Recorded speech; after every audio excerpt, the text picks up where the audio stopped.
Welcome to the deep dive. Today, we're looking at something really interesting. A big shift, you could say. hmm We're following Black Americans who are, well, actively deciding to move, like really move, far away from the U.S. Yeah, not just a holiday. Exactly. They're searching for community, maybe more freedom, financial independence too, and increasingly they're choosing Asia. It's a fascinating trend. Yeah. And it's more than just a few people. We're talking about a significant movement towards, well, self-actualization abroad. Right. And the numbers back this up. They do. The forces estimate around 655,000 African Americans are already living outside the U.S. and Asia.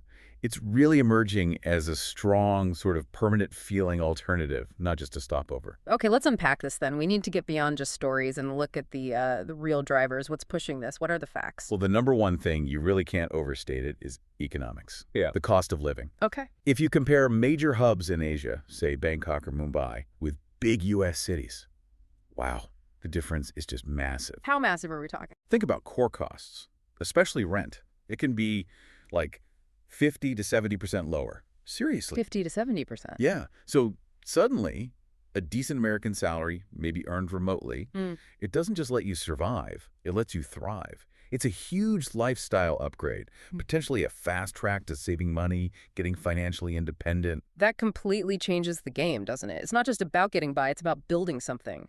So that financial freedom is the base. But what else makes it actually doable? There must be some infrastructure supporting this. Exactly. It's not just individuals taking a wild leap anymore. The system is getting more structured to support these longer stays. Like what? We're seeing more things like digital nomad visas, DNVs, policies that actually encourage skilled people to settle for years, not just pass through for a few months. Ah, so it shifts your legal status. You're not just a tourist anymore. Precisely. You're welcomed more like a temporary resident.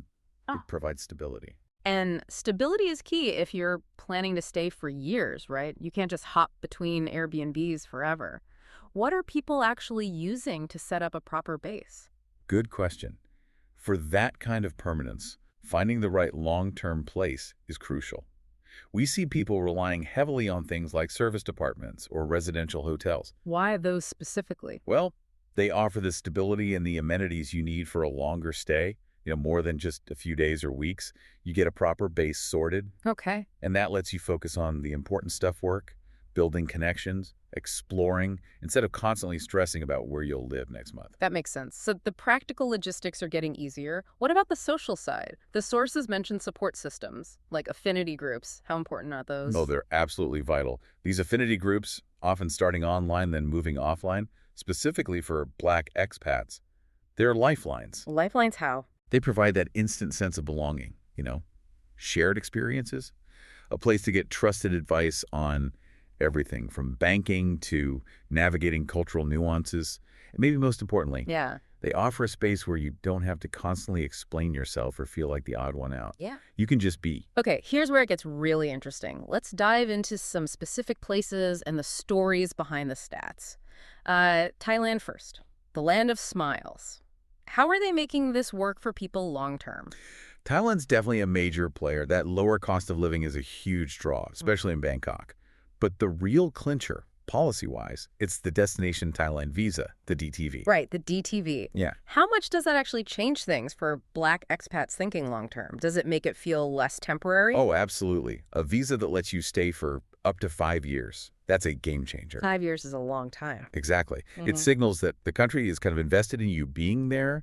It encourages people to actually build communities, maybe start businesses, invest locally. It gives a sense of certainty that you just don't get with shorter visas. That certainty must be a massive part of feeling like you can actually thrive.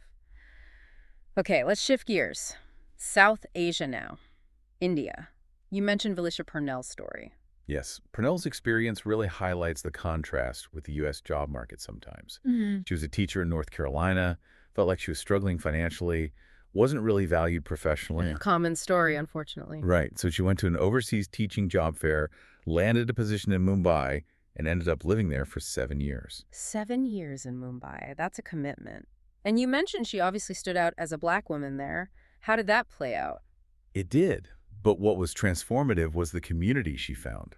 And the biggest thing for her, the most powerful part, was the relief from constantly needing to code switch. Okay, let's quickly explain code switching for anyone not familiar. It's a heavy burden, isn't it? It really is. It's that constant draining effort of adjusting how you speak, how you act, even how you look, to fit into the dominant culture, often, white corporate culture in the U.S. Right.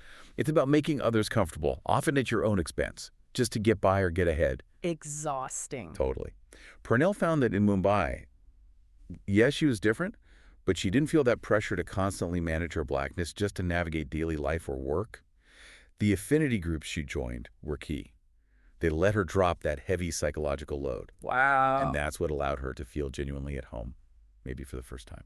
Just being able to be. That lack of friction sounds incredibly freeing. Mm.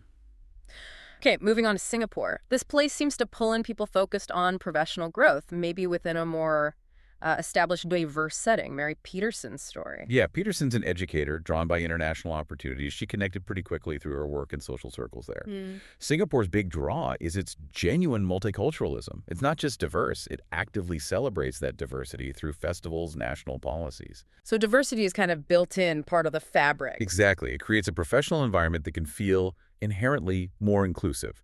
Okay. Peterson really recommends Asia, particularly Singapore, for Black educators looking to expand their careers globally. She mentioned the high quality of life, the beauty, the smooth transition for professionals. Interesting. Okay, final stuff for now. Vietnam. Shaw Cannon's story. She found something unexpected there, right? Like a sisterhood. Right. Cannon's a business professional. She'd explored the Caribbean, Latin America, but was curious about Asia. The culture, the food. Makes sense. She checked out different cities, Ho Chi Minh City, Da Nang, Hoi An, each with its own feel. But the amazing part, the deepest connection, that feeling of home, didn't just come from other expats. No. Where did it come from? It came from the bond she formed with local Vietnamese women.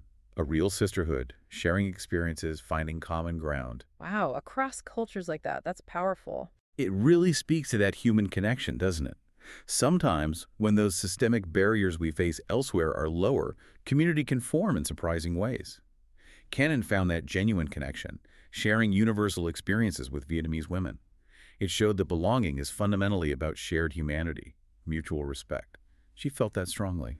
So if we pull back and look at all these stories, Thailand's visas, Purnell finding relief in India, Peterson's growth in Singapore, Cannon's sisterhood in Vietnam, what's the bigger picture here? Well, connecting all these threads, the synthesis seems pretty clear.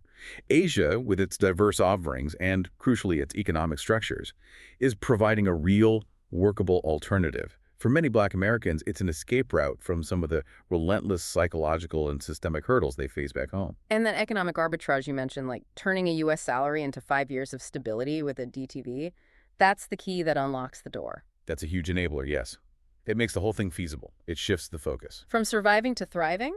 Exactly. It's about optimizing your life, prioritizing your own growth and well-being. Yeah. It's about aiming for real financial independence, finding that genuine sense of belonging, maybe without constantly having to fight for it. The chance to just focus on your goals, career, finances, lifestyle, without that constant background noise of managing prejudice or systemic limits. That's the core opportunity. That's what the sources point to. The conclusion is that looking towards Asia isn't just about travel anymore. For some, it's a strategic life decision, a path towards a freer, more fulfilling existence. So what does this all mean for you, listening? I think the big takeaway is how powerful that combination is, the financial incentive, that very real lower cost of living, combined with finding community and, importantly, feeling psychologically safer. It's creating a whole new map for the Black expat experience. It's a very conscious choice to move from just coping to actually flourishing. And that leads us to the final thought we want to leave you with today. Consider this. If changing your environment, getting that long-term visa, finding your group, maybe settling into a service department, if that simple geographic shift can lessen or even remove the need for exhausting coping strategies like code switching, Yeah. and truly unlock personal fulfillment, well, what does that suggest about the psychological weight of the environments many of us navigate every day? That is definitely something to think about, the power of place and letting you be yourself. Thanks for joining us for this deep dive into finding home, far from home.